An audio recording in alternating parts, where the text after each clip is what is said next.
Ang ating Asunta 5 mga ka-dragon ay nasa 28 days na. At based on the reviews, masarap daw siyang kainin sa 28 days. So tignan natin, 28 days, itry natin. Kuha tayo ng isa.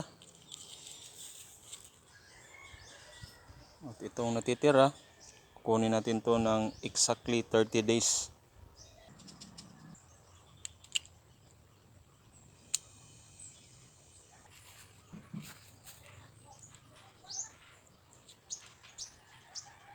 Dumating na yung araw na titikman na natin ulit itong ating Asunta 5.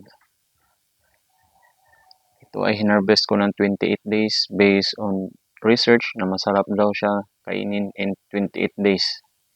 So i-try natin ng 28 days at gagawa ako ng follow-up dito yung 30 days naman.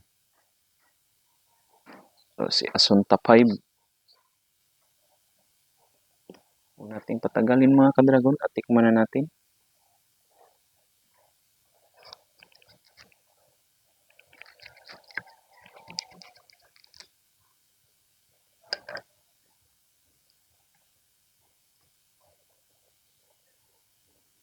Tignan mo yung laman. Asunta 5.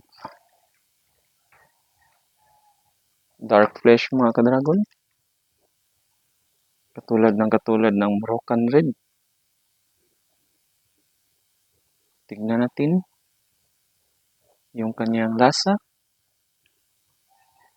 At matitikman na natin ang pangalawa nating Asunta 5. Last season mga ka-dragon, naka-harvest lang ako ng dalawa nito pero hindi ko na i-document. Hindi ko nagawa ng video.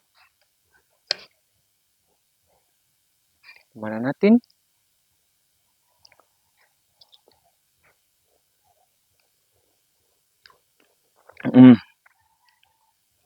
Yung lasa niya mga ka-dragon ay wala kang malalasahan na umi-stock up dito sa lalamunan mo. Diretsyong-diretso talaga mga ka-dragon. Masarap siya sa bibig.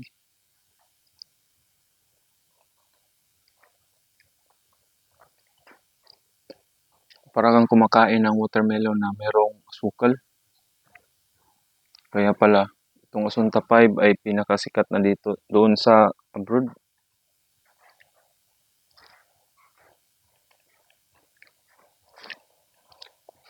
Sobrang sarap niya mga ka-dragon. Kung i-compare ko ito sa Moroccan Red natin dito sa Pilipinas, mas masarap pa to sa Moroccan Red.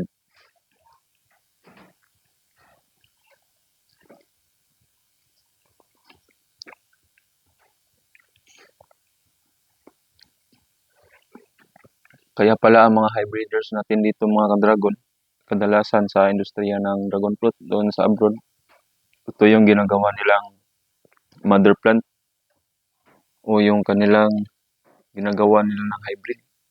Sobrang sarap pala nito mga ka-dragon. Hindi ko mapigil lang kumain pa mga ka-dragon.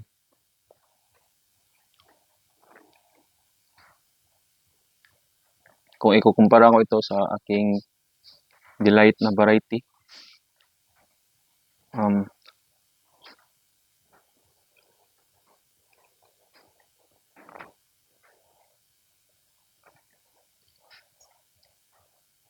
parang tie lang sila mga ka-dragon.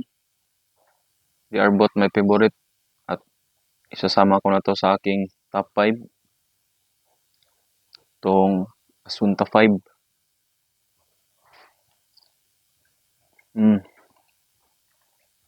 Sobrang sarap mga ka-dragon.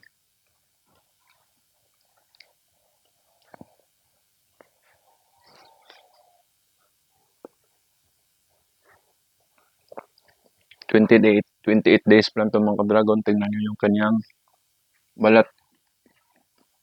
Hindi pa siya gaanong nag-change ng color. Meron pang green. So, tignan natin yung 30 days kung ano yung lasa. Ang 28 days mga ka-dragon ay sobrang sarap na. Paano na lang kaya yung umabot na ng 30 days? 28 days pa lang ito mga ka-dragon ha. Ito si Asunta 5.